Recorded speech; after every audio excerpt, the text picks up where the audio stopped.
వస్తే అండి విశాఖ డేర్ మన వంకాయలపాలెం వెళ్ళి రోడ్లో ఎంట్రన్స్లోనే అండి 15 అడుగుల దారి రోడ్లో మనకి 2 బిల్డింగ్స్ కన్స్ట్రక్షన్లో ఉన్నాయి. 2.5 సెంట్లో ఒక బిల్డింగ్ ఉత్తరం అండి, 2.5 సెంట్లో ఈస్ట్ ఫేసింగ్ బిల్డింగ్ ఒకటి. రెండు కన్స్ట్రక్షన్ ఇంకా 1.5 మంత్లో పూర్తి అవుతుంది. మీకు చూపిస్తున్నాను. ఇది మనకు ఉత్తర ఫేసింగ్ బిల్డింగు.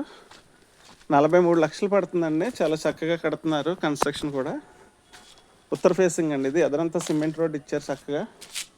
చాలా ఇళ్ళ మధ్యన మాట అండి, గ్రామ కంఠంలో ఉన్న సైట్ అండి. ఇది ఇమీడియట్గా మనకు వాటర్ కనెక్షన్ అన్నీ వచ్చేస్తాయి. ప్రజెంట్ కన్స్ట్రక్షన్లో ఉంది. It will complete shortly within 2 months only అండి. లోపల ఈస్ట్ ఫేసింగ్ ఒక బిల్డింగ్ వచ్చింది, అది 2.5 సెంట్లో చక్కగా. అదేమో 41 లక్షలు పడుతుందండి. ఇదేమో 43 లక్షలు పడుతుంది. ఉత్తరం ఉంది. విశాఖడేరు ఊరు మధ్యలోనండి. ఇది రెసిడెన్షియల్ హౌసెస్ మధ్యలో చాలా బాగుంటుంది. ఇంకా 2 monthsలో కంప్లీట్ అవుతుంది. ఎవరన్నా ఇంట్రెస్ట్ గలవారు కన్స్ట్రక్షన్లో తీసుకుంటే మనకు రీజనబుల్గా పడుతుంది. ఎవరన్నా ఆసక్తి గలవారు please kindly contact my number అండి. థ్యాంక్ యూ సో మచ్ అండి. ఇళ్ళ మధ్యన ఇది ఊరు మధ్యలో ఇల్లు అండి. చాలా బాగుంటుంది. థ్యాంక్ యూ సో మచ్ అండి.